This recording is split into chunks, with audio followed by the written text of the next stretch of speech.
Hoy comenzamos con un capítulo más de lo que es patología. Vamos a hablar de piel, ¿sí? Y de las patologías que encontramos en la piel.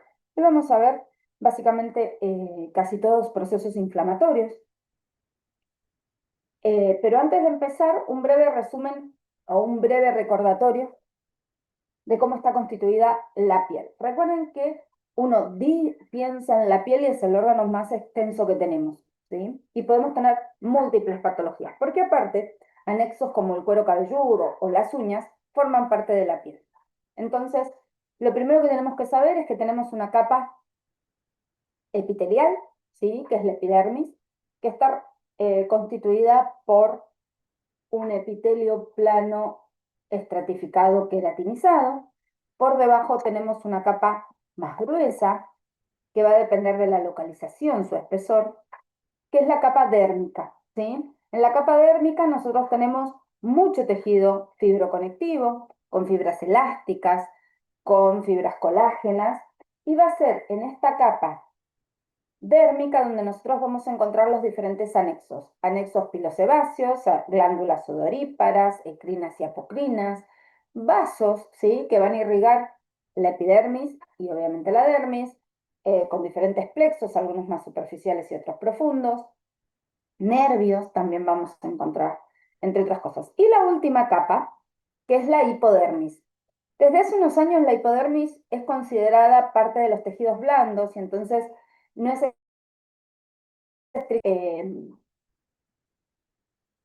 no es que no sea una capa cutánea, ¿sí? Pero no es estrictamente ahora evaluada por los dermatólogos, sino que en general se la deja para los traumatólogos o para los cirujanos generales porque la apartaron en cuanto a sus patologías, sobre todo neoplásicas, y las pusieron como patologías de partes blandas. Esa hipodermis está constituida básicamente por tejido adiposo, ¿sí? Antiguamente lo denominábamos tejido adiposo subcutáneo y ese tejido adiposo está formado por lóbulos y cada uno de esos lóbulos tiene adipocitos. En el tejido, en la hipodermis, ¿sí? O en el tejido celular subcutáneo es donde se producen patologías como las celulitis, ¿sí? O las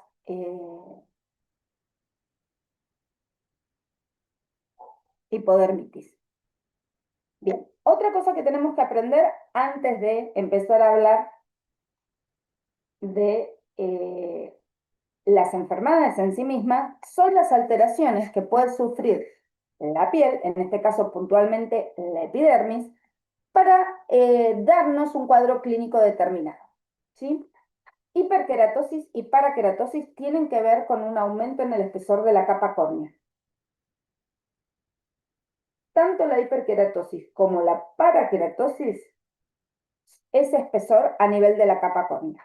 Cuando nosotros tenemos una hiperkeratosis, el espesor de la capa córnea aumenta, pero sigue siendo madura.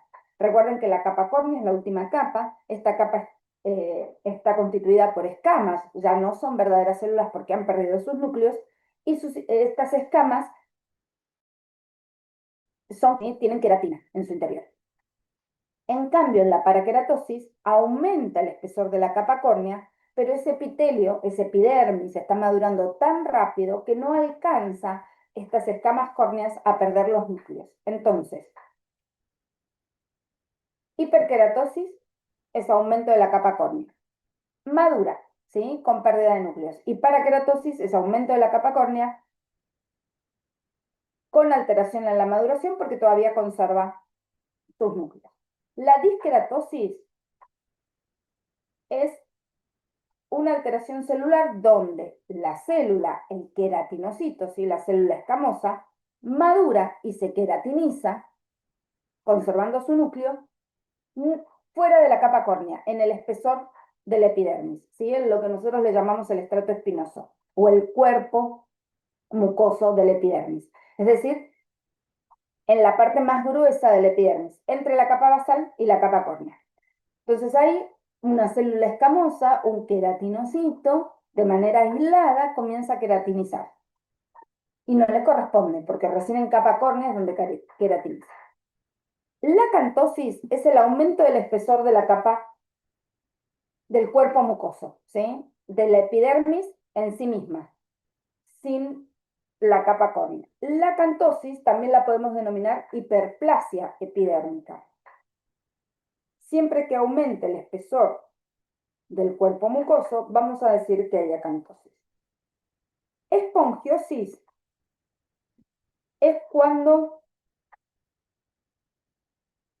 hay edema dentro del epidermis. Ese edema va a ser intraepidérmico, intercelular.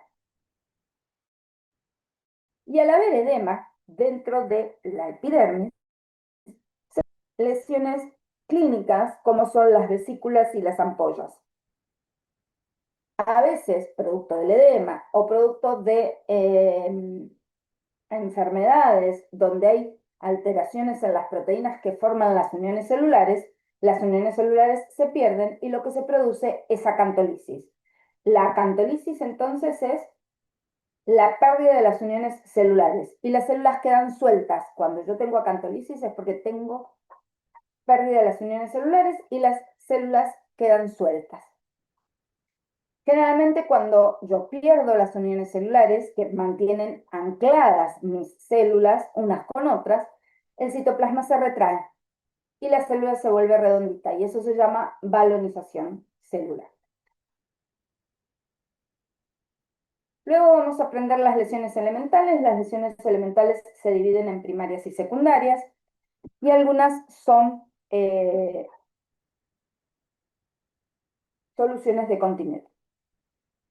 Entre las lesiones primarias tenemos las máculas. Las máculas son lesiones que son planas, que pueden ser pigmentadas, ¿sí? Con melanina o eritematosas, o pueden ser hipocrómicas, pero son lesiones planas, redondas, de un tamaño medio, digamos. No son ni pequeñas ni muy grandes, porque cuando tienen una extensión más marcada, por ejemplo, después de los 5 o 10 centímetros, las denominamos placas pigmentadas, placas eritematosas, hipopigmentadas, ¿sí?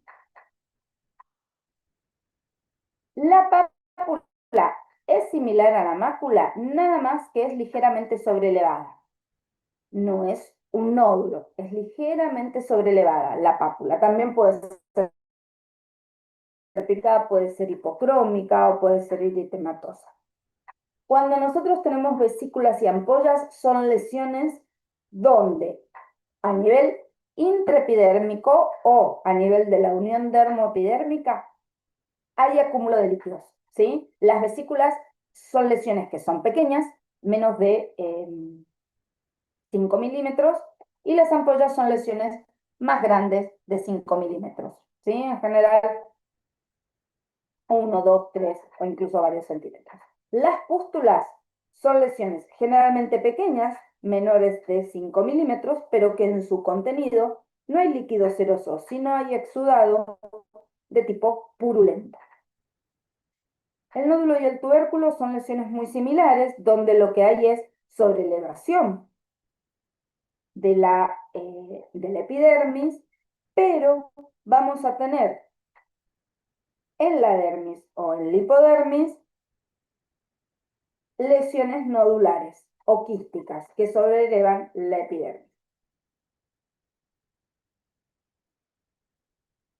Las lesiones secundarias se dan secundarias a una lesión primaria generalmente o a una alteración de la epidermis o de la dermis que lleva a estos cambios.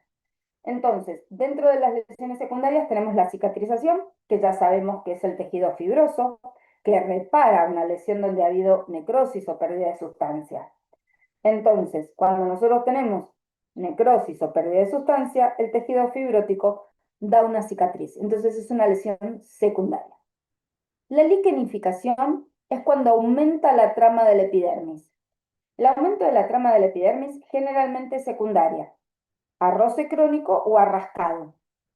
Hay lesiones que son muy el constante rascado o la irritación constante o el roce constante aumentan la trama de la piel. Vieron que la piel tiene una trama, y es propiamente un tejido, ¿sí? Entonces tiene como un dibujo.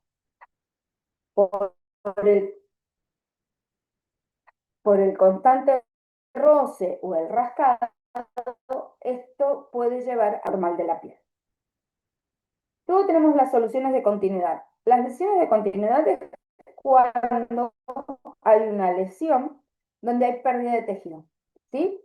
Esas lesiones de continuidad pueden ser fisuras o grietas, que son lineales en general y profundas, donde la pérdida de sustancia suele ser menor, pero que establecen un daño en el tejido con algo de pérdida de sustancia. Las erosiones suelen ser más superficiales, donde la extensión en vez de ser lineal es radial, es más amplia en su extensión, pero son superficiales y suelen conservar membrana basal. Y al conservar la membrana basal del epidermis, no dejan cicatriz. Las úlceras son lesiones similares a las erosiones, pero dañan la membrana basal. Y al dañar la membrana basal, dejan cicatriz. Bien, vamos con nuestros procesos inflamatorios. Los procesos inflamatorios de la piel son procesos dermatológicos, ¿sí? Y los dermatólogos, juntos con los dermatopatólogos, tienen muy aceitado lo que tiene que ver con la clínica, que el que va a ver la clínica es el dermatólogo, y la lesión que se va a ver histológica. ¿Por qué? Porque hay patrones de lesiones que son muy similares desde el punto de vista y que son orientadores de qué tipo de enfermedad va a ser en relación a la clínica. El primer patrón de reacción dermatológico es el espongiótico, es decir, cuando hay edema intraepidérmico e intercelular. Al haber edema dentro de la epidermis, los espacios intercelulares donde antes no había una unión celular entre célula y célula, comienzan a hacerse amplios y entonces comienzan a notarse las uniones celulares e incluso a romperse. Cuando se rompen las uniones celulares, este foco de esponjosis se va a expresar con una vesícula. Generalmente son lesiones pequeñas de tipo vesiculosos, de tipo vesículas, menos de 5 milímetros. Clínicamente a estas lesiones se las denomina eritematovésiculosas, es decir, que son lesiones que tienen una base eritematosa de coloración rojiza por el proceso inflamatorio y que forman pequeñas vesículas, así como tenemos acá en los esquemas. Un edema donde hay ruptura de las uniones celulares y se van a formar vesículas. A veces, por las rupturas de las uniones celulares, las células toman forma redonda y esto se denomina acantolisis. Vamos a hablar de algunas formas de presentación clínica del patrón espongiótico. La dermatitis por contacto irritante. La dermatitis por contacto irritante hace referencia a aquellas lesiones de la piel, que son procesos inflamatorios que guardan relación con alguna sustancia o alguna cosa que entra en contacto. Por ejemplo, nos regalaron una pulsera, unos aritos, una cadenita y nos irritó la piel y nos produjo una reacción eritematosa que tiene mucho prurito, ¿sí? Que nos pica mucho y que eventualmente desarrolla pequeñas lesiones vesiculares. Cambiamos de detergente para lavar la ropa, para lavar los platos, o cambiamos de jabón, y eso nos produce una irritación en la piel con un cuadro de tipo dermatitis por contacto irritante. Es un proceso inflamatorio agudo donde va a haber edema, ¿sí? Patrón espongiótico en la epidermis y entre las células. Miren acá cómo se ven los puentes intercelulares y cómo se van soltando las células. Estas células, al perder las uniones celulares, se vuelven redondeadas y eso se llama valorización, además de que hay infiltrado inflamatorio de tipo agudo, neutrófilos. Es una dermatitis, ¿sí? Que también puede tener queratinocitos apoptóticos, es decir, queratinocitos que sufren muerte celular programada por el daño que está sufriendo la epidermis. Suelen ser irritantes leves, por eso les digo el cambio de aritos, el cambio de una pulsera o la malla del reloj en días que son más calurosos, que suelen molestar más, las etiquetas de la ropa, sí, ese tipo de dermatitis por contacto irritante.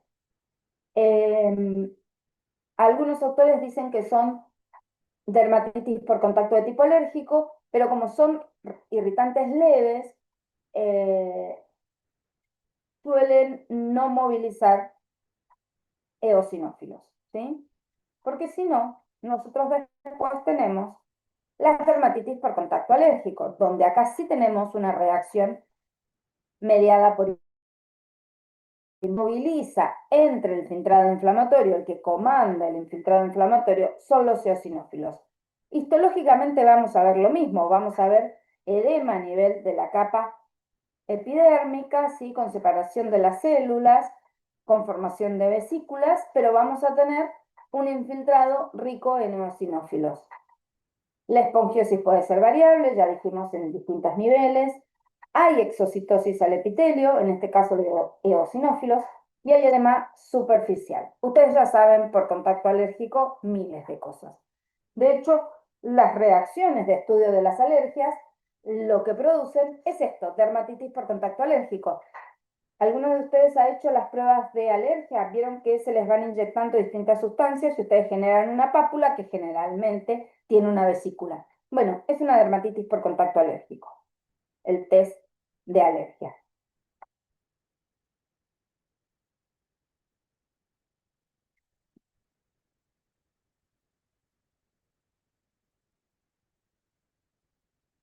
La dermatitis atópica también es una dermatitis espongiótica, ¿sí?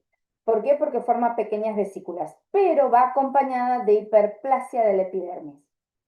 Va a tener vasos prominentes en la dermis papilar con incremento del volumen epidérmico y va a haber un número desproporcionado de eosinófilos. Estas dermatitis atópicas son las que vemos también en los pacientes alérgicos, sin una reacción específica a alguna sustancia, sino que generalmente bajo el estrés o por el sol, ¿sí? Generan reacciones en la piel, que son eritematosas, por ejemplo, el bebé, la dermatitis atópica del bebé, en la zona de la cara, a la saliva que producen, digamos, a la baba del bebé, o la dermatitis del pañal, ¿sí? Por el roce del pañal, que generalmente son dermatitis de tipo atópicas o irritativas, son dermatitis de tipo espongióticas. Entonces ustedes van a tener un eritema de base con formación de pequeñas vesículas, a veces con descamación. Miren, acá se observan las pequeñas vesículas.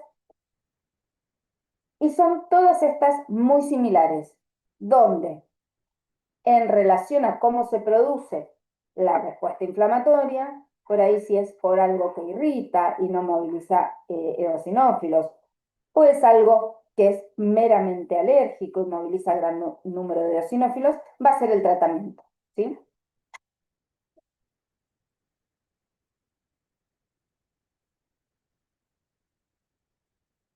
Otro tipo de dermatitis espongióticas o eritemato vesiculosas son las dermatofitosis, es decir, las micosis dérmicas o de la piel. Nos va a llamar la atención porque podemos tener formación de vesículas, infiltrado neutrofílico, similar a lo que veíamos viendo en cualquier patrón espongiótico, y va a haber migración de polimorfonucleares hacia la capa córnea. Y en esa capa córnea, que suele ser compacta, vamos a ver las estructuras micóticas, ¿sí? Eh, Esa imagen de observar en la capa córnea los neutrófilos y los elementos micóticos, las cifas, se denomina signo del sándwich. Las cifras micóticas se confirman con una técnica de coloración especial que es el PAS. Nosotros en general, lo vamos a ver enseguida, diagnosticamos que es una dermatitis o que es una micosis cutánea, ¿sí? Pero no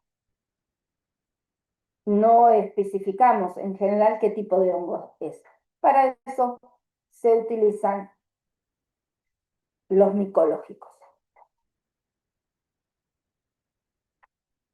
Patrón psoriasiforme.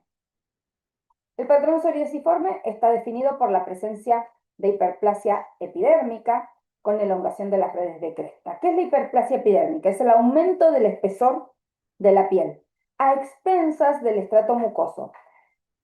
Nosotros vamos a ver que como se está engrosando la epidermis, las redes de crestas, que son las prolongaciones de la epidermis en la dermis, se ven más largas, se ven elongadas.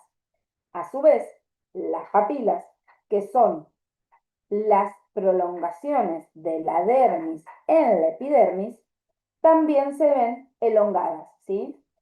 Esto va a llevar a que a nivel de las papilas dérmicas, que es donde tenemos los vasos, tengamos exudado, ¿sí?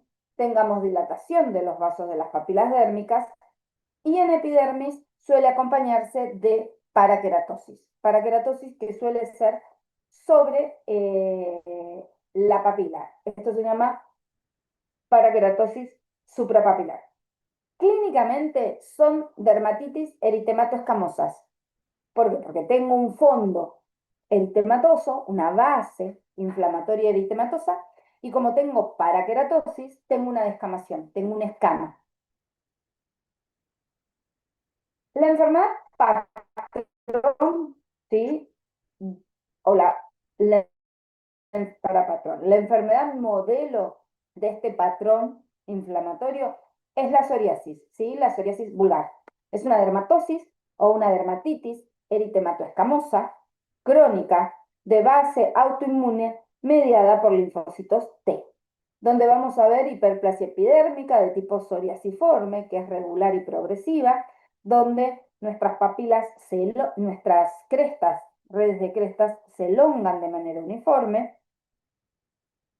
En la capa basal de esta epidermis hay aumento de las mitosis porque están creciendo, este epitelio se está engrosando y vamos a tener paraqueratosis en la superficie, sobre todo a nivel suprapapilar.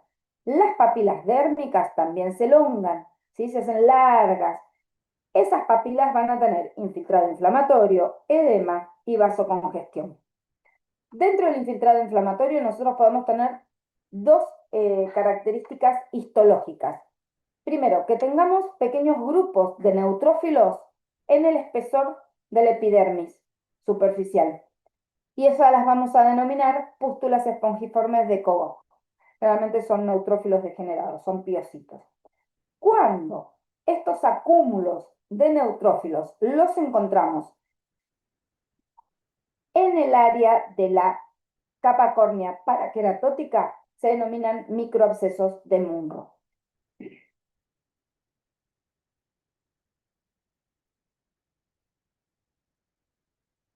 Miren acá, hiperplasia epidérmica con elongación de las redes de cresta. Papilas elongadas, con edema, con vasocongestión e infiltrado inflamatorio. Ese infiltrado inflamatorio, si lo encontramos dentro del espesor epidérmico, se llaman, y hay piocitos, pústulas esponjosas, acá. Y si lo encontramos en la capa córnea paraqueratótica, que generalmente es suprapapilar, se llaman microabscesos de Munro. Esta capa córnea paraqueratótica es la que le da a esta enfermedad, que es la psoriasis vulgar, esa escama perlada, ¿sí? Son escamas perladas, que son características de la psoriasis, siempre con una base eritematosa. Bien, variantes de la psoriasis, un montón. La más frecuente es la que se denomina psoriasis vulgar, es la variante más común. Son placas gruesas, simétricas, pero van desde lesiones pequeñas, desde 1 centímetro hasta 30 centímetros. Las vemos en sectores bien definidas, ¿sí? Son placas fijas. con bordes bien definidos, con una base eritematosa, con descamación. Puede ser en áreas como codos y rodillas, cuero cabelludo y región lumbosacra. Estas son las localizaciones más frecuentes. Los nudillos de los dedos también forman parte de la psoriasis vulgar. Codos y rodillas, cuero cabelludo, región lumbosacra y nudillos de los dedos es bastante frecuente. ¿Ven cómo se ven esas lesiones perladas, eritematosas, pero perladas, descamativas? Después podemos tener la psoriasis invertida. La psoriasis invertida afecta regiones intertriginosas, es decir, que son regiones donde hay pliegues y los pliegues son húmedos. Entonces, la gran mayoría de las veces nosotros no tenemos descamación, no tenemos hiperkeratosis. Y vamos a encontrarlo en regiones como interglúteas, axilares, inguinales y miren acá, inframamarias. Meramente eritematosas, con bordes bien definidos, son de tipo placa, pero no tienen esa descamación perlada como sí podemos ver en la vulva. Se llama psoriasis invertida. Después podemos tener una psoriasis pustular, donde las lesiones, que suelen ser pequeñas, sobre todo en la zona del implante del cuero cabelludo, son lesiones que son múltiples pústulas. ¿Sí? Tenemos un infiltrado eh, de tipo purulento. Pueden aparecer en piel previamente sana o sobre placas psoriásicas de tipo psoriasis vulgar. Pero lo que marca la psoriasis pustular es la presencia de las pústulas, de esas lesiones con contenido purulento. La eritrodermia psoriásica es cuando tenemos grandes extensiones de nuestra piel afectadas por psoriasis y donde lo que predomina es el eritema sobre el componente descamativo. Esto que tienen acá, grandes extensiones de la piel. Esta paciente tiene en ambos muslos, pero es una extensión bastante marcada. La descamación es bastante leve. Para que se denomine eritrodermia psoriásica, más del 90% de la piel tiene que estar afectada con esta lesión. Después tenemos la psoriasis en gota, ¿sí? O psoriasis gutata. Son pequeñas lesiones en forma de moneda, bien redonditas, de bordes circinados, sobrelevados, y se llama psoriasis en gota o gutata. Se afecta sobre todo el dorso de los pacientes. Y después tenemos la psoriasis unguial. Es una onicodistrofia, ¿sí? Causa alteraciones en el crecimiento unguial, ¿sí? Hay onicolisis, puede haber manchas en las uñas, manchas como de aceite o color salmón, e incluso puede haber onicodistrofia. Esas son todas las variantes de psoriasis, de forma de presentación. Histológicamente van a tener el mismo cuadro, va a haber una hiperplasia de tipo psoriasiforme, uniforme, con elongación de las redes de cresta, con elongación de las papilas. Esas papilas dérmicas van a tener edema en superficie, congestión, va a haber migración de neutrófilos.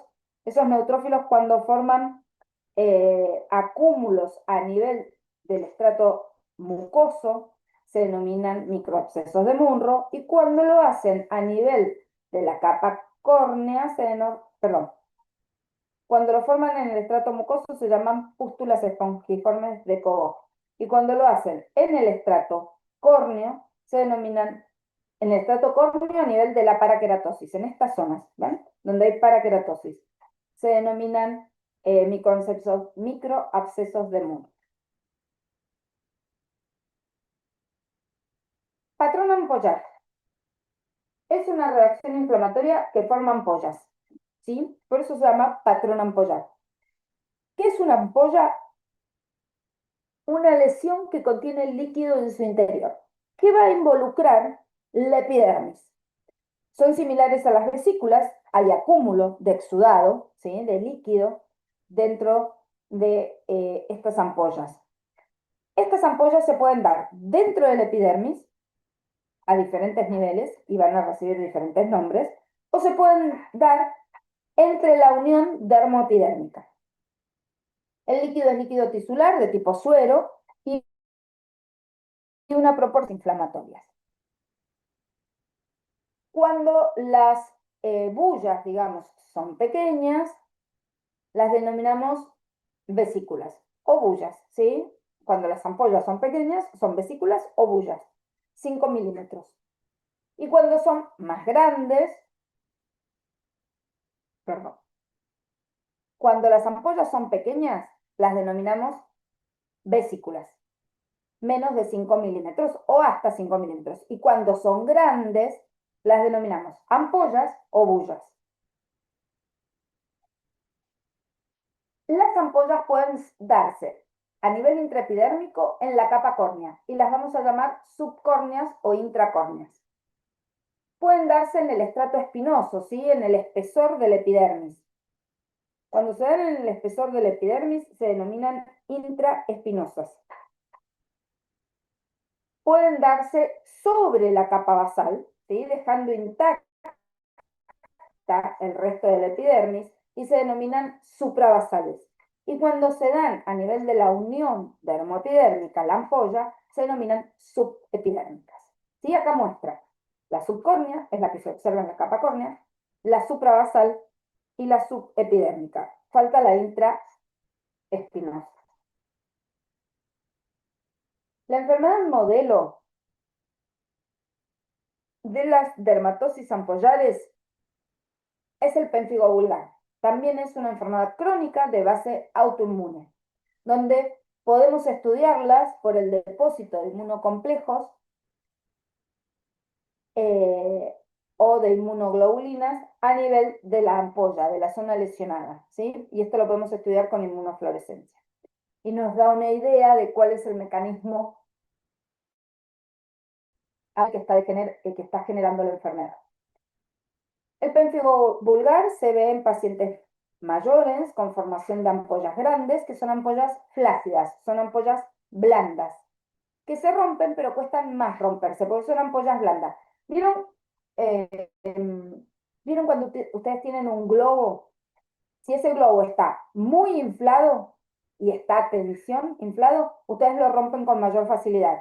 Si es un globo que está parcialmente desinflado, como está más blandito, ustedes les cuesta más romperlo porque tienen la posibilidad de apretarlo y que el aire se corra hacia diferentes lugares, entonces no lo terminan de romper. Bueno, acá pasa lo mismo. Son ampollas grandes, pero son ampollas blandas, plácidas. Entonces, si bien se rompen, no se rompen con tanta facilidad.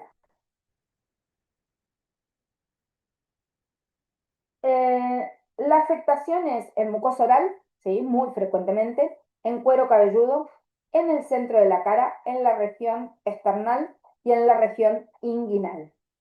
¿Sí es? Como les dije, las ampollas son grandes, son flácidas. El tema de las enfermedades ampollares, sobre todo el pénfigo vulgar o el pénfigoide ampollar o bulloso, es que como suelen ser múltiples las ampollas, es una enfermedad diseminada en la piel, cuando estas ampollas se rompen, hay pérdida de líquidos y puede haber un desbalance hidroelectrolítico. Es una ampolla acantolítica, ¿sí? De tipo epidérmica, donde el plano de clivaje es a nivel suprabasal. Es una ampolla suprabasal, donde van a quedar los queratinocitos basales adheridos a la dermis, dando una imagen que se conoce con el nombre de era de la piedra. Al principio en el pénfigo vulgar, pocitos perivasculares y edema dérmico. Con el tiempo puede observarse mayor cantidad de infiltrado inflamatorio, incluso eosinófilos, y encontrar el exudado dentro de las ampollas. Miren acá, lesión a nivel oral, ¿sí? Mucosa oral, con ampollas. Miren acá también se ven las ampollas que son blandas, acá está destechada, ¿sí? Rota, lo mismo que acá. Y cuando miramos la lesión, la ampolla hay que sacar, cuando uno saca la biopsia, tiene que sacar, tratando de sacar sin destechar la ampolla, para poder ver dónde está el plano de clivaje, porque eso nos ayuda a hacer diagnóstico. a veces sobre el borde, ¿sí? Porque estas son ampollas grandes, entonces sobre el borde podemos hacer la biopsia y ver tanto la ampolla es de tipo suprabasal, los queratinocitos basales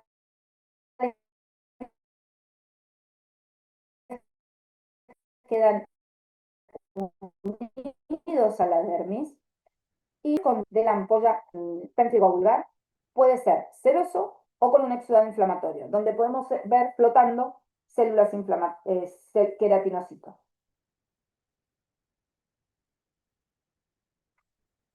Vamos a ver un infiltrado, sí, de tipo neutrofílico, alrededor perivascular, sí, y algo de edema.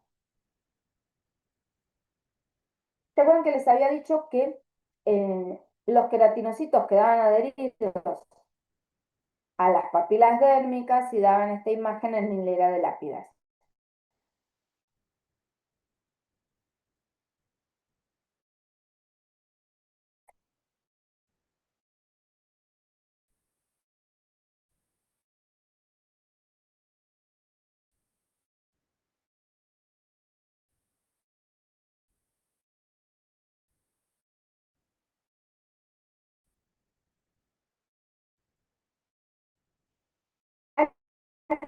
¿Alguien sabe lo que es una hilera de lápidas? Seguramente saben lo que es una hilera de lápidas.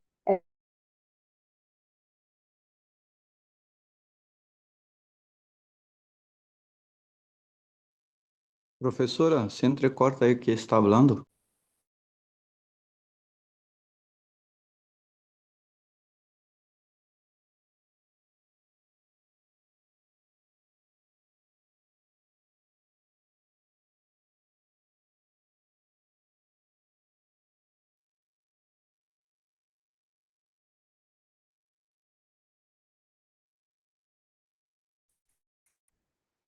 Se me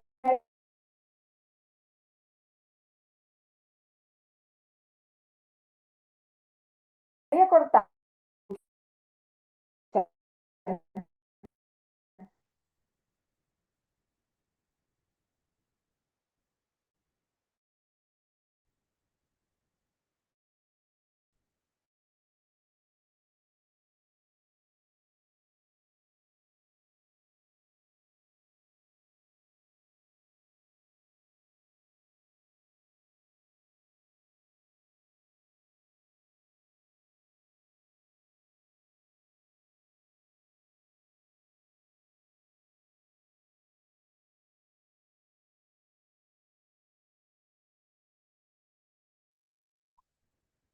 Hola, ¿me escuchan bien? Se- Ahora sí, profe. Ah, Me pero parece que continua está muy cortando. mala mi señal.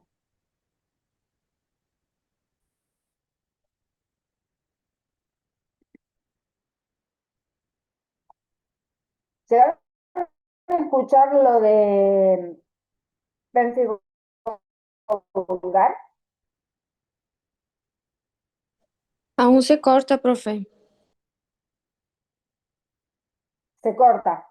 Si yo ustedes ahora que me están hablando las escucho entrecortados. Sí, está muy entrecortado.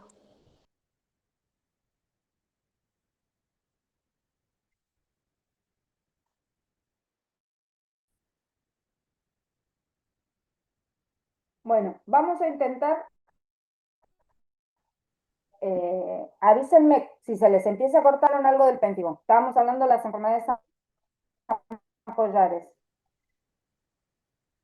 El péntigo es una dermatosis ampollar crónica de base autoinmune. Eh, podemos también, por esta base autoinmune, podemos ver depósitos de inmunocomplejos a nivel de la epidermis, donde se forma la inmunofluorescencia. Nosotros hemos visto pocas patologías que se estudian con inmunofluorescencia. Habíamos nombrado las glomerulopatías, seguramente hablaron algo cuando hablaron de las vasculitis. Bueno, las otras enfermedades donde se puede ver depósitos de inmunocomplejos y utilizamos inmunofluorescencia para su diagnóstico son las dermatosis, ahora lo que pasa con las vasculitis. Se da en personas mayores con formación de ampollas grandes y flácidas. Esas ampollas tienen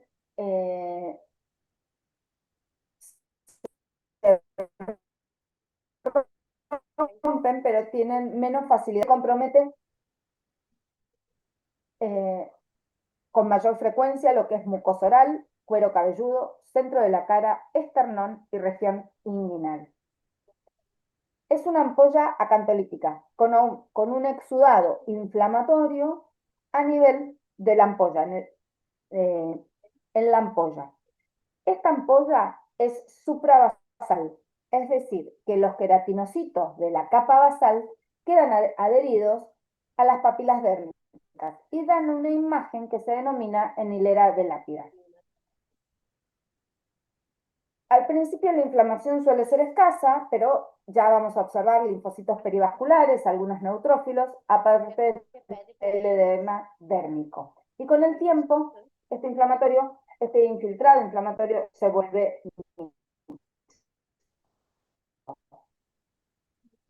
Miren acá lesiones en mucosa oral, miren por debajo de la lengua cómo se ven las ampollas, miren acá cómo se ven las ampollas, esta es una ampolla bastante más grande, otra sin romper, pero rompen y se despechan. Só que eu tinha conta, e aí eu esqueci a senha. Daí, pra mim, trocar Se rompen 24 horas. los queratinocitos basales, porque es una Daí ampolla tinha tudo, né? suprabasal, quedan adheridos a las papilas. NCSO.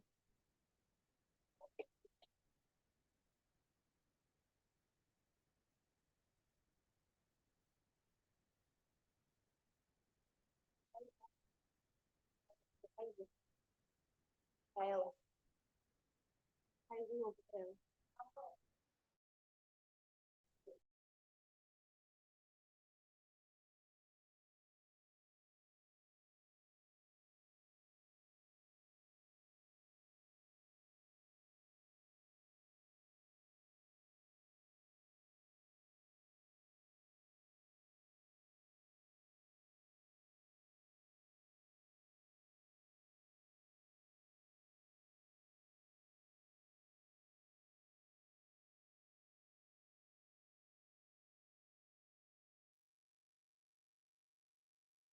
Una última vez y vemos qué hacemos.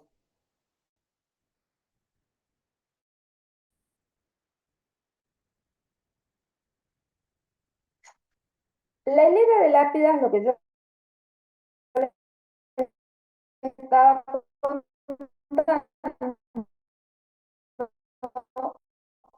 es cuando vieron los cementerios en Brasil, pero en Argentina las lápidas suelen ponerse apoyadas, ¿sí?, en la piel, en la tierra, con lo cual no se ven paradas, sino que están como acostadas sobre la superficie. Las lápidas se ponen de manera vertical, entonces uno ve una lápida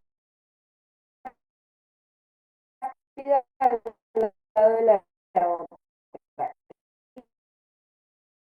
Generalmente tienen todas más o menos el mismo tamaño, son rectangulares y dice escrito de si algún recordatorio. Profe, es muy triste, Ya pero no dijimos se que podía escucha. haber diferentes niveles para formación. Vamos a las diferentes de enfermedades, ¿sí? Por ejemplo, a nivel intraepidérmico, ¿sí? Ampollas intraepidérmicas o subcórneas, encontramos el pénfigo foliáceo o el pénfigo eritematoso, suprabasales, y entre la unión de la dermis, perdón, y la epidermioso y el cicatrizal. Con respecto al pénfigo foliáceo, vamos a hacer una mención especial. El pénfigo foliáceo,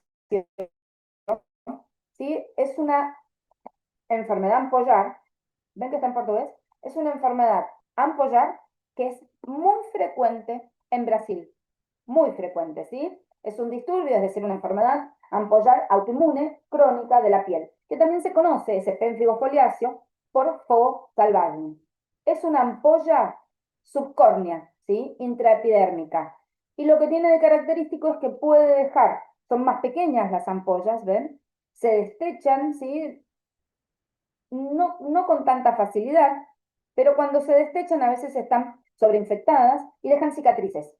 Es una enfermedad ampollar que es muy frecuente en el Brasil, ¿sí? Pénfigo foliáceo o fogo salvaje.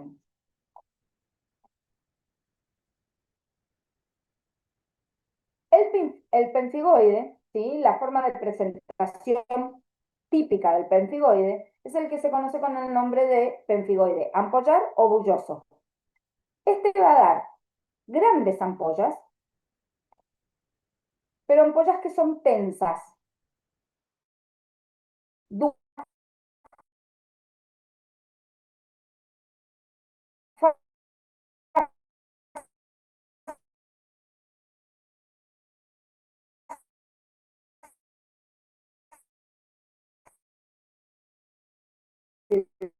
de romper. Lo que yo les decía hace rato, cuando ustedes tienen un globo,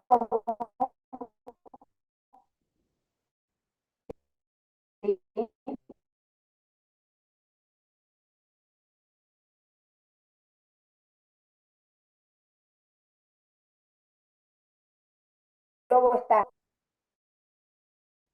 ¿Llegaron a escuchar lo del pénfigo foliáceo? Para mí, profe, se cortó. Ahí se cortó. Ujú. Bien. ¿Qué tiene el pénfigo foliáceo? Es un pénfigo que es muy frecuente en Brasil. Tanto es así que se dice que el pénfigo foliáceo es endémico en Brasil. Es una enfermedad ampollar, ¿sí? De base autoinmune, que también es conocido con el nombre de fogo salvaje. Es una vesícula que se forma en el estrato espinoso a nivel subcórneo y que se llama pénfigo foliáceo porque cuando cura deja cicatrices. A veces incluso puede eh, eh, eh, el infiltrado inflamatorio de la ampolla puede ser de tipo mixto, ¿sí? E incluso formar pústulas, como ven acá en la imagen. Son ampollas que son mucho más discretas que las del pelo vulgar o la que vamos a ver ahora, suelen ser lesiones únicas, sino que son una afectación generalizada, sobre todo en tronco, pero son lesiones en tronco que son generalizadas, pero son más pequeñas, ¿sí? Con menor riesgo de que haya, por la ruptura de la ampolla, con pérdida de líquidos, un disturbio hidroelectrolítico, como sí sucede en el pénfigo vulgar o como puede suceder en el pemfigoide ampollar, que es el que vamos a ver ahora. Tanto el pénfigo vulgar como el pemfigoide bulloso o ampollar, por la ruptura de las ampollas hay mucha pérdida de líquidos y puede haber desequilibrio hidroelectrolítico. Miren acá, el pemfigoide, ¿sí? Ampollar o pemfigoide bulloso tiene las ampollas a nivel subepidérmico, es decir, entre la unión de la dermis con la epidermis. La dermis suele conservarse intacta y se forma una gran ampolla con mucho exudado inflamatorio, donde es un exudado inflamatorio mixto, donde vamos a ver neutrófilos, vamos a ver eosinófilos, vamos a ver linfocitos. Es mucho más frecuente ver eosinófilos y linfocitos que neutrófilos, pero se pueden observar. Y también podemos encontrar en la base de la ampolla depósitos de fibrina. Son ampollas que son grandes, que suelen ser difusas y comprometer gran parte de la piel de nuestro paciente, y son ampollas que no solo son grandes, sino que son a tensión. Al ser a tensión, que están muy llenas de líquido, son ampollas que se rompen con mucha facilidad. que tenemos inflamatorio es el patrón liquenoide. El patrón liquenoide genera dermatitis de interfase, ¿sí? Es decir, que va a haber un infiltrado inflamatorio a nivel de la unión dermoepidérmico y esto va a ocasionar un daño en la capa basal, ¿sí? En la parte basal del epidermis, donde va a haber cambios vasculares y muerte celular. La muerte celular que se produce, como es inflamatoria, es de tipo licuefactiva. Esta muerte celular, cuando involucra a células aisladas en la capa basal, que es lo que sucede en general, estas células son queratinocitos degenerados que se van a denominar cuerpos de Sivate. ¿Qué es esto que ustedes tienen acá? Ustedes van a tener la epidermis, ¿sí? Y a nivel de la unión dermoepidérmica van a ver un infiltrado inflamatorio, que puede ser más o menos denso, pero ese infiltrado inflamatorio va a causar un daño en la capa basal. Todos estos son linfocitos, es un infiltrado de tipo linfoide. Y los queratinocitos que van sufriendo daño sufren muerte individual, ¿sí? Esos queratinocitos degenerados se denominan cuerpos de Sivate. Acá tienen uno, acá tienen otro, acá tienen otro. La enfermedad modelo, ¿sí? De estas dermatitis crónicas, ¿sí? De tipo liquenoide, es el líquen plano. Entonces, el líquen plano es una dermatosis crónica autolimitada de interfase donde podemos encontrar pápulas o placas pruriticas. Recuerden, las pápulas generalmente son lesiones de un tamaño medio, ¿sí? O pequeñas, y cuando es una amplia extensión la que está comprometida, hablamos de placas pruriticas, cuando son más grandes, cuando tienen centímetros e incluso 10. Esas placas pican, ¿sí? Causan mucha picazón, por eso son pruriticas, y tienen una coloración que va desde rojizas, eritematosas, hasta violáceas. Pueden tener en su superficie estrías, ¿sí? Que tienen que ver con focos de hiperkeratosis o puntos blanquecinos. Por el daño a nivel de la capa basal se va a ver cuerpos de Sivate. Vamos a tener ese infiltrado inflamatorio en banda, podemos tener hipergranulosis en cuña y tenemos algunas formas que son hiperplásicas, donde hay un aumento en el espesor del epidermis con acantosis, o podemos tener algunas que son atróficas y vamos a tener una atrofia del epidermis. Una forma de presentación del líquen plano es el líquen plano pilaris, que es el que compromete los folículos, los ostium de salida de los folículos pilosos. Por el daño de la membrana basal, junto con los cuerpos de Sivate, van a sufrir alteraciones los melanocitos. Cuando los melanocitos sufren alteraciones o se destruyen, el pigmento que está contenido en los melanocitos, que es lo que le da la coloración a la piel, cae a la dermis. Y eso genera incontinencia pigmentaria que después, cuando pasa el líquen, deja lesiones pigmentadas en la piel, ¿sí? Ya no tenemos el líquen en sí mismo, pero sí tenemos lesiones pigmentadas por debajo, que son macrófagos cargados de pigmento. ¿Ven? Son lesiones que pueden ser eritematosas, que pueden ir desde pequeñas hasta más grandes, ¿ven? Que pueden ser incluso más grandes, acá tienen otras, y que la coloración va desde eritematosa hasta violácea. Algunas tienen presencia de estrías o de puntos hiper. Las estrías tienen un nombre propio que se llaman estrías de Whitham, así como dice acá, Whitham.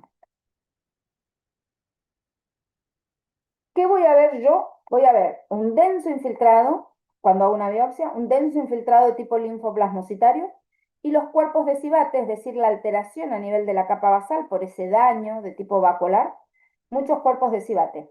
Y otra cosa que voy a ver por el daño de esa capa basal son los macrófagos con pigmento por debajo. Y esto es característico del líquen plano. Recuerden que son lesiones que van desde pequeñas pápulas a lesiones más grandes de tipo placa, que son eritematosas, con esta coloración más rojiza o más violácea. Mucho mucho prurito causan. Tanto es así que pueden quedar signos de liquinificación, ¿sí? Esos signos de aumento de la trama por el rascado. Otra enfermedad que puede tener patrón de tipo interfase, ¿sí? Dermatitis de interfase, es el lupus eritematoso discoide. Ustedes cuando vieron colagenopatías hablaron del lupus eritematoso sistémico y vieron que dentro de los órganos que se pueden afectar está la piel. Pero a veces el lupus solo se limita a la piel, la alteración. Entonces lo vamos a denominar cuando tiene afectación cutánea pura, lupus eritematoso discoide. Entonces, colagenopatía limitada a la piel, con lesiones eritematoescamosas y atrofia cutánea. Podemos observar, ¿sí?, el depósito de inmunoglobulinas a nivel de la unión dermopidérmica. Vamos a tener, que se puede observar con inmunofluorescencia, vamos a tener daño de la capa. Se ve atrofia de la epidermis porque está muy adelgazada. Tenemos daño de la capa basal, por eso los queratinocitos se ven como separados y algunos más redondeados o estrellados, algunos son cuerpos de civate. Vemos infiltrado de tipo linfoide, el infiltrado es variable en el caso del eritema, del lupus eritematoso discoide, y vemos caída de pigmento. A veces la membrana basal, ¿sí?, del epidermis está engrosada, y esto se puede ver, miren, bueno, acá. Esto es membrana basal. Todo esto tiene como un par de milímetros de grosor. ¿Ven? Y acá sí empieza la dermis, pero esto que ustedes ven acá es membrana basal engrosada. Y con técnicas de PAS se observa mejor. Estos queratinocitos muertos acá, que de citoplasma rosado y núcleos hipercromáticos, a veces de tipo picnóticos, son cuerpos de civate. Tienen infiltrado inflamatorio, que no es tan marcado en este caso, tienen atrofia de la epidermis y hay melanófagos cargados con pigmento. Va a haber depósitos de inmunocomplejos a nivel de la membrana basal y en el lupus eritematoso sistémico, discoide, perdón, encontramos sobre todo anticuerpos antinucleares, ¿sí? No tanto otros anticuerpos como los de tipo Smith que se observan más en el lupus sistémico. Las lesiones en piel van a ser las características, vamos a tener el eritema en ala de mariposa, clásico, van a ser mujeres jóvenes también la afectación. Miren acá cómo se ven máculas y pápulas ligeramente descamativas. Algunas lesiones son atróficas, miren acá cómo se ve la membrana basal engrosada, el daño vacuolar y el infiltrado inflamatorio por debajo, y la atrofia de la epidermis. Pero después tenemos algunas lesiones que no tienen tanta atrofia de la epidermis, incluso pueden ser hipertróficas, pero vemos paraqueratosis, que incluso puede formar tapones córneos. La esclerodermia es otra colagenopatía que puede afectar la piel, ¿sí? La esclerodermia en la actualidad es la esclerosis sistémica. Antiguamente se la denominaba a toda la patología esclerodermia y en la actualidad se denomina esclerosis sistémica a la enfermedad, a la colagenopatía cuando es sistémica, y se la nombra como esclerodermia cuando solo tiene afectación cutánea. También la podemos denominar morfea, ¿sí?, cuando tiene afectación cutánea. En esta colagenopatía lo que hay es una fibrosis, ¿sí?, excesiva. En el caso de la afectación cutánea, la fibrosis la sufre la dermis, los tejidos blandos. En la morfea o en la esclerodermia en placa y esclerosis difusa con atrofia de la epidermis, la piel en un principio se halla edematosa, ¿sí?, incluso congestiva, pero de un aspecto pastoso, de consistencia pastosa. Se puede hacer el signo del pliegue y es un signo que es mucho más marcado, como en el edema. Uno tracciona la piel y está como pastosa, como endurecida. Y entonces uno puede ver lesiones de tipo eritematosas, engrosadas, con esa consistencia pastosa. Con el correr de la enfermedad, del desarrollo de la enfermedad, las lesiones suelen volverse atróficas, ¿sí? Y pigmentadas. Hay una atrofia, así por la esclerosis de esa dermis. A nivel de las manos, los rasgos, lo mismo que pasa con la cara, los rasgos se afinan, tanto de los dedos como de la cara. La nariz se ve más afilada, el mentón se ve más afilado, los pómulos más afilados. Y esto da, en el caso de las manos, ¿sí? Un aspecto en garra. Y en el caso de la cara, un aspecto en máscara, ¿sí? Como que estuviera estirada, filosa, ¿sí? Como máscaras así de narices ganchudas, de mentones puntudos. Y esto se debe a la fibrosis dérmica, que es progresiva, con un engrosamiento hialino vascular. Vamos a encontrar infiltrado inflamatorio alrededor de tipo linfoide, alrededor de los vasos, edema y degeneración de las fibras colágenas.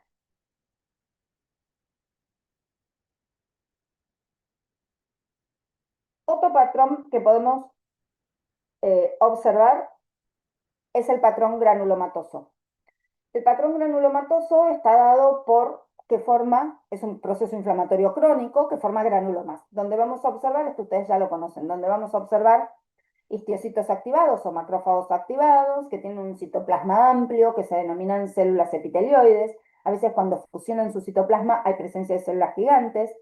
Puede o no haber corona linfocitaria y puede haber o no necrosis central, ¿sí? Pero el granuloma en sí mismo está constituido por los macrófagos activados, por los histiocitos activados, por las células epitelioides. Después el resto puede estar presente en la necrosis, la corona de linfocitos, células plasmáticas, células gigantes, macrófagos que no están activados y demás fibroblastos. La tuberculosis es por lejos la enfermedad modelo del patrón granulomatoso y puede afectar piel, la tuberculosis. Puede afectar piel de tres maneras, que es inoculación directa, ¿sí? Y se va a observar la tuberculosis primaria. También se puede observar la tuberculosis cutánea verrugosa o periorificial. La inoculación directa es rara, suele ser accidental por traumatismos menores o por contacto con material infectado. En el caso de la tuberculosis primaria, se manifiesta como una úlcera costrosa asintomática. Lo que suele ocurrir con mayor frecuencia es que haya una diseminación hematógena desde un foco interno hacia la piel. Por ejemplo, las manifestaciones clínicas van a ser de lupus vulgar, tuberculosis miliar, ¿sí? Con múltiples lesiones, o goma tuberculoso. Y lo otro que puede suceder es que se produzca lo que se conoce con el nombre de escrofulodermia, así como dice acá, escrofulodermia. La escrofulodermia es cuando un ganglio afectado por tuberculosis, suelen ser ganglios de la región cervicofacial, ¿sí? Supraclaviculares, cervicales, incluso axilares, que en el contexto de un proceso inflamatorio tuberculoso fistulizan a piel y afectan la piel, y eso se llama escrofulodermia. Vemos algunas imágenes de afectación cutánea por tuberculosis. Tuberculosis primarias, ¿sí? Tuberculosis como lupus vulgar, como periorificial, como escrofulodermia, como lupus de tipo verrugoso. A ver, en piel son granulomas, ¿sí? Acúmulos de macrófagos activados. En este caso vemos acúmulos de macrófagos activados, acá con corona linfocitaria pero sin necrosis, y acá tenemos necrosis central, un pequeño foco de necrosis central. Para poder confirmar que es una tuberculosis, nosotros tenemos que encontrar o aislar las micobacterias. Entonces vamos a hacer una técnica de coloración especial o una baciloscopía. La técnica de coloración especial se llama Ziehl-Neelsen y vamos a ver esos bacilos ácido alcohol resistentes, con los cuales hacemos diagnóstico. Vamos a algunos procesos inflamatorios infecciosos de la piel. Podemos tener diferentes virosis que afecten la piel. Nosotros ya hablamos un poco, por ejemplo, del condiloma acuminado, que es la lesión o la afectación infecciosa por el virus del papiloma humano a nivel genital, ¿sí? Cuando hablamos de genital, incluimos vulva, escroto, pene, periano, periné, ¿sí? Y la manifestación suele ser el condiloma acuminado por el virus del papiloma humano. El resto de la piel, que no es genital, también puede sufrir infección por el HPV y va a desarrollar lo que se conoce con el nombre de verruga vulgar. La verruga vulgar se caracteriza por ser esas lesiones sobrelevadas, verrugosas, hiperqueratósicas, con mucha capa córnea, que tienen este aspecto, ¿sí?, de acantosis y papilomatosis, ¿sí? Cuando las papilas se estiran demasiado, se llama papilomatosis. Se elongan demasiado, se denomina papilomatosis. Entonces, una verruga vulgar tiene acantosis, papilomatosis e hiperqueratosis. Para yo confirmar que esto es una infección por virus del papiloma, tengo algunos signos de efecto citopático viral. En la piel no genital, el virus del papiloma humano, los coilocitos son más difíciles de identificar. Lo que sí vamos a ver es muchos gránulos gruesos de queratohialina, que son cambios morfológicos asociados al virus del HPV. Podemos ver un halo claro, ¿sí? Un halo claro no tan bien definido. Podemos ver macrocariosis e incluso podemos llegar a ver binucleación, pero es un poco más difícil. Lo que nos va a llamar la atención son los gránulos gruesos de queratohialina. Y en base a eso, y en función de que son lesiones verrugosas, y las verrugas verdaderas son ocasionadas por el virus del HPV, podemos hacer una hibridización in situ para aislar el ADN del virus. Otras enfermedades virales que pueden afectar la piel son el herpes virus simple, que nosotros ya lo vimos, son lesiones vesiculosas, pequeñas, agrupadas, que pueden tener afectación a nivel genital o a nivel periorificial, ¿sí? Es mucho más frecuente en la zona de la cara, de la nariz. Son lesiones que dan dolor neurogénico, que forman pequeñas vesículas que se destechan y que también tienen una imagen citopática viral donde vemos núcleos amoldados entre sí con una cromatina en vidrio esmerilado. Otra enfermedad viral es el molusco contagioso. El molusco contagioso se puede ver en niños y jóvenes, es un poxvirus, se llama molusco contagioso, da unas lesiones que son sobrelevadas, como pápulas, prurito, picazón, son pápulas que tienen color piel, ¿sí? Son bastante rosadas, y en el centro de la pápula, macroscópicamente, está umbilicada, ¿sí? Está como metida para adentro, como si fuera un ombliguito, ¿sí? Crece hacia arriba y en el centro tiene como un ombliguito. Cuando nosotros resecamos estas lesiones, lo que vemos es una marcada acantosis, ¿sí? Con fusión de redes de cresta, incluso con papilomatosis, pero en el espesor de la epidermis vemos estas lesiones que son eosinófilas, que producen cambios, ¿sí? Miren, a nivel citoplasmático, de los queratinocitos, que se llaman cuerpos de molusco, ¿sí? Esta imagen de cuerpo de molusco es el efecto citopático viral del poxvirus que ocasiona el molusco contagioso. El molusco contagioso puede ser una enfermedad de transmisión sexual, ¿sí? En adolescentes o en adultos jóvenes, pero en niños es muy fácil el contagio cuando hacen actividades en pileta, en gimnasios, porque comparten toallas y fomites, digamos. Entonces es muy fácil su contagio, por eso es que se ve bastante en niños. No es una enfermedad que traiga graves trastornos como si el virus del papiloma humano. Así que se resecan las lesiones y ya está.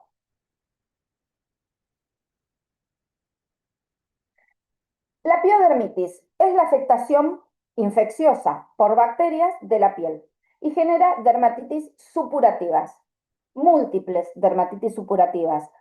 son causadas por bacterias que producen pus, ¿sí? Bacterias piógenas. Podemos tener afectación de los folículos pilosos y pueden producir foliculitis pustulosa, pero pueden producir furúnculos cuando afectan las barbas, ¿sí? En la cara, en los varones sobre todo. Impétigo, ¿sí? Hidrosadenitis cuando afectan glándulas sudoríparas, sobre todo a nivel axilar. Erisipela, entre otros. Son gérmenes o bacterias piógenas que pueden ser saprófitas de la piel, como puede ser Staphylococcus aureus, o pueden ser patógenos. Lo más frecuente es que sea Staphylococcus o Streptococcus. El impétigo suele afectar a niños y adultos enfermos, afectando la región sobre todo de la cara y de las manos, con máculas eritematosas que progresan a pústulas subcórneas pequeñas, con erosión superficial y costras de tipo mielicéricas. ¿Por qué se llaman costras mielicéricas? Porque estas costras no tienen eritrocitos. Y como tienen piocitos, tienen una coloración amarillenta, como si fuera miel. Por eso se llama mielicéricas. Son costras mielicéricas. Recuerden, cara y manos de niños con máculas primero eritematosas, que luego se ulceran, que primero tienen pústulas, que luego esas pústulas se ulceran y están recubiertas por costras mielicéricas. Podemos tener pústulas subcórneas rellenas de neutrófilos cuando las miramos por biopsia, con cocos Gram, acá es una M, ¿sí? Positivos, e inflamación dérmica acompañante. Todas nuestras afectaciones dérmicas por estas bacterias que son piógenas son similares, ¿sí? Primero eritema, bastante picazón, luego aparecen las pústulas, luego esas pústulas se erosionan y dependiendo de la región. Obviamente es más difícil que haya costras en cuero cabelludo o en las axilas, porque son regiones húmedas, pero si no, van a ver que son muy costrosas. Miren acá, pequeñas ampollas de tipo mielicéricas, también las ampollas porque tienen contenido purulento. Miren acá cuando se erosionan las costras amarillentas, esto es la cara de un niño. Miren acá, afectación de los dedos de la mano con una gran ampolla de contenido purulento. Y cuando la vemos es esto, es una vesícula o es una ampolla con un exudado rico en neutrófilos y en piocitos. Acompañados, que son subcórneas las ampollas, acompañado de un infiltrado linfocitario perivascular en dermis e incluso edema. El acné vulgar es otra patología inflamatoria, otra dermatitis inflamatoria infecciosa bacteriana. Afecta a los folículos pilosos, es más frecuente en la adolescencia, en los varones, y tiene que ver o presumiblemente en su fisiopatología, tenemos cambios hormonales en relación con la maduración de los folículos, ¿sí? Los andrógenos actúan favoreciendo o alterando la maduración de los folículos. Entonces, en el acné vulgar, en los varones, junto con una bacteria que se llama Propionibacterium agnes, en estos varones que tienen estos cambios hormonales, la bacteria favorece esta dermatitis que se llama acné. El acné puede presentarse de manera no inflamatoria o inflamatoria. Cuando es no inflamatoria, nosotros vemos comedones abiertos y comedones cerrados.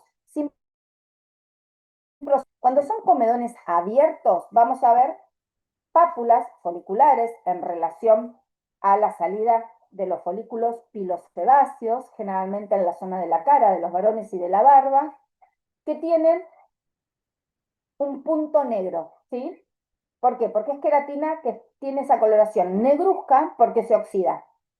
Y la queratina adopta una coloración negruzca cuando se oxida, cuando estas pápulas foliculares, la salida de estos anexos pilosebáceos, están abiertas. Cuando son puntos blancos, son pápulas foliculares con tapones centrales de queratina, pero que están cerradas en la epidermis inferior y vemos una capa de epidermis que las recubre y tiene esa coloración blanquecina porque la queratina no se oxidó. Cuando el acné es inflamatorio, estas pápulas van a ser eritematosas, pueden incluso ser dolorosas, van a tener un eritema con edema y congestión, pueden ser nódulos y pueden ser pústulas incluso. ¿Qué es un comedón? ¿Sí? Es un acúmulo de queratina con lípidos en la parte media del ostium de salida de los folículos. Esta queratina y estos lípidos que se van a acumular en el ostium de salida de los folículos van a dilatar el folículo y van a producir una atrofia variable a nivel del epitelio glandular y de tanto piloso como sebáceo. Y cuando son inflamatorios pueden ir acompañadas de un infiltrado linfocitário variable. Miremos acá, fotografías. Claramente hay una base eritematosa, con lo cual es un acné de tipo inflamatorio, pero vamos a ver que algunos comedones están a versión negruzca. Recuerden que la coloración negruzca tiene que ver con la oxidación de la queratina. A ver, tengo una pregunta.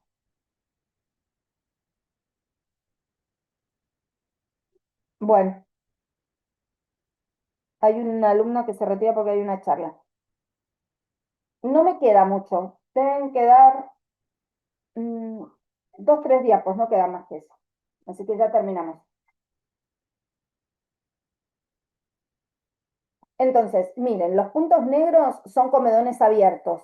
Acá tenemos una base eritematosa, con lo cual hay inflamación. Acá hay algunos puntos blancos que todavía no se abrieron, porque por eso no se ven como negros, porque no está oxidada la queratina. Miren acá, puntos blanquecinos, ¿sí? Con mucho eritema, incluso pápulas por el infiltrado inflamatorio, y acá lo vemos en la histología, donde hay un tapón, ¿sí? De queratina y lípidos que dilatan el folículo, ¿sí? Con el ostium de salida del folículo piloso. Acá lo tienen en un esquema. Se produce un tapón a nivel del ostium de salida del folículo cuando está destechado, forma el punto negro, cuando está sin romper, forma el punto blanco y puede acumularse en exceso y producir una respuesta inflamatoria, generando no solo pápulas, sino también nódulos e incluso pústulas. Nosotros cuando hablamos de las dermatitis espongióticas, dijimos que una forma de presentación de las dermatitis espongióticas eran las dermatofisias, las dermatofitosis, perdón. Las dermatofitosis, sí, son infecciones micóticas superficiales de la piel, que comúnmente o denominamos tiñas. Y la tiña va a tener un nombre en particular según su localización. La podemos llamar tiña capitis cuando afecta el cuero cabelludo, la podemos llamar tiña pedis cuando afecta los dedos de los pies, ¿sí? Eso se llama pie de atleta. La podemos llamar tiña corporis, ¿sí? Cuando afecta la superficie corporal. Cruris cuando afecta la región inguinal o la región genital. ¿Sí? Entonces, teniendo en cuenta qué localización tiene el proceso inflamatorio de tipo micótico, es el nombre que va a tener, ¿sí? Siempre con el nombre de tiñas, ¿sí? O tinea, que es en inglés, pero también es en latín. En castellano también se le puede decir tiña. Son lesiones eritematosas, generalmente redondeadas y descamativas, que van a desarrollar porque forman parte de una dermatosis vesiculosa, ¿sí? Eritemato vesiculosa. Entonces van a tener esa coloración. Puede escamar, pero lo que predomina es el eritema y la formación de pequeñas vesículas. Nosotros en la capa córnea, rodeadas de infiltrado inflamatorio, generalmente de tipo neutrofílico, salvo que tenga varios meses de evolución, vamos a encontrar las hifas micóticas, en ese signo del sándwich, atrapada en la capa córnea. Recuerden que desde la biopsia nosotros solo podemos decir que vemos hifas micóticas. A veces orientamos a qué tipo de hongo se trata, porque las tiñas tienen predisposición. No es lo mismo en cuero cabelludo, donde generalmente vemos a Pityrosporum ovale, a lo que podemos encontrar en la región inguinal o en el resto del cuerpo. Pero el diagnóstico final del nombre y el apellido del estudio micológico. La realidad es que todos estos hongos, que son hongos o infecciones micóticas superficiales, pueden ser tratadas con los mismos antifúngicos. ¿Sí? Responden muy bien a 2 o 3 antifúngicos como el ketoconazol o el fluconazol, con lo cual no necesariamente necesitamos el nombre y el apellido del hongo. Si fuera una infección micótica profunda, sí, o sistémica, sí. Pero en el caso de las tiñas, como son superficiales y responden muy bien a los antimicóticos, no siempre es necesario hacer el antimicótico para ver cuál es el nombre y el apellido del hongo. Y lo último que vamos a hablar, si acá ya son las últimas 2 diapos, es la queratosis seborreica. La queratosis seborreica es un tumor epidérmico. Es el tumor epidérmico benigno más común, ¿sí? Es la lesión epidérmica más común de la piel. ¿Por qué lo vemos ahora y no lo vemos en la clase que viene que vamos a hablar de tumores? Porque nos vamos a quedar cortos con el tiempo en la clase que viene. Entonces, la queratosis, para que nos vamos adentrando en los tumores de la piel los podemos dividir en tumores que son epidérmicos o dérmicos. Y dentro de los dérmicos tenemos los del tejido conectivo mesenquimático y tenemos todos los que involucran a los anexos. La queratosis es un tumor epidérmico, es un tumor benigno y es el tumor más frecuente. Pueden ser lesiones múltiples, ¿sí? Generalmente, que se desarrollan con mayor frecuencia en tronco y cara de las personas. Aparecen en la edad media, ¿sí? Pueden seguir apareciendo en la adultez del paciente. Son lesiones delimitadas, parduzcas, algo sobrelevadas, de tipo verrugosas, que pueden aparecer como pegadas a la piel o pediculadas. Tienen ese aspecto de verruga, hay que hacer el diagnóstico diferencial con las verrugas vulgares, pero las verrugas vulgares no suelen ser pigmentadas y sí la queratosis seborreica.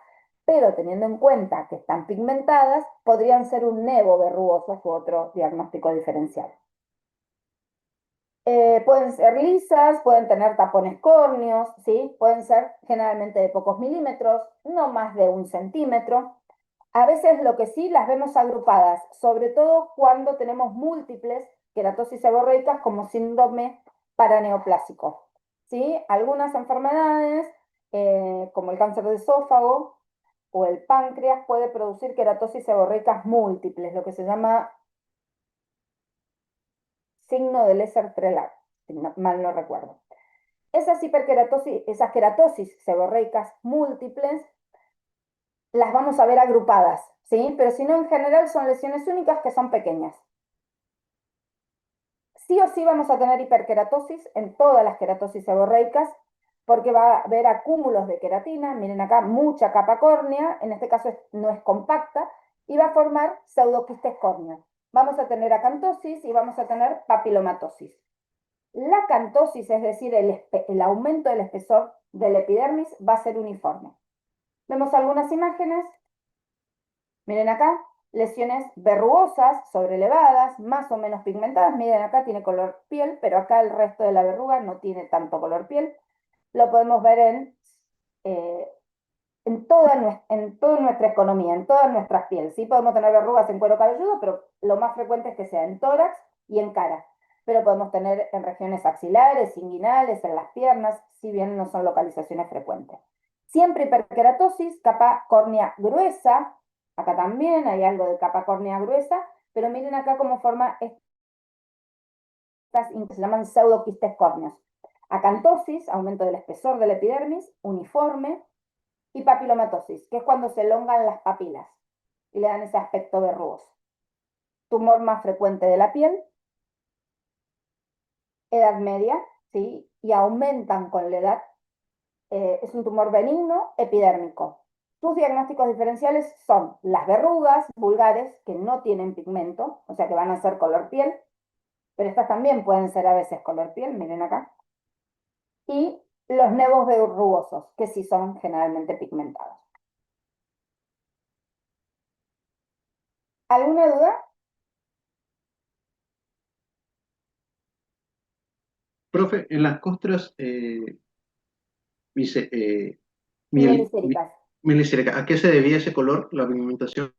A, a los piocitos, al pus, ¿sí? Al material purulento. No tiene glóbulos rojos, no tiene eritrocitos y tiene piocitos. Entonces, por eso tiene ese color amarillento.